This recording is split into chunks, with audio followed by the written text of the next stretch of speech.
All right, we are back with number 6. The district may need between $300 and $600 million to update and maintain existing facilities, regardless of the split. Would you support bringing a bond to the community? If so, what steps would you take to ensure passage? If not, what alternatives would you propose to address the needs? So, right up front, I'm looking at those numbers and I don't see a way around a bond.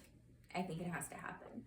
I know there's a lot of mistrust over bonds because of what happened in 2019 and how that bond was handled. I think we have to be more strategic. I think we need to focus in on the actual issues. As I said in one of my earlier answers, that requires making a plan, not just for today, but for next year and the year after, and having a 5, 10, 15-year plan so that we know exactly how those bonds are going to happen. Now, I'm not a fan of bonds. I don't want my taxes to go up.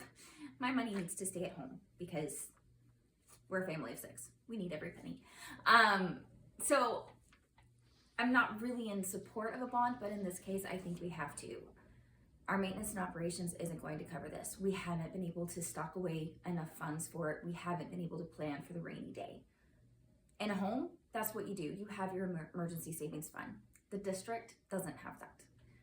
So pass the bond, get it through, and have a plan to actually make it viable.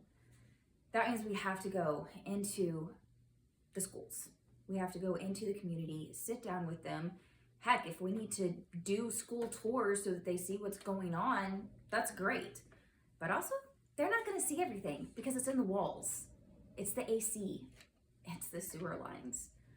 It's all kinds of things that we can't necessarily see, but they have to be fixed in order for our schools to be safe for our kids. And that's the number one priority. We have to make things safe for our kids.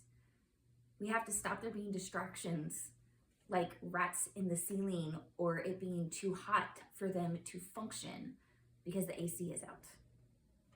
They need to just be able to focus on their education. So we gotta do what we gotta do. And that requires trust and it requires communication. So let's get to work.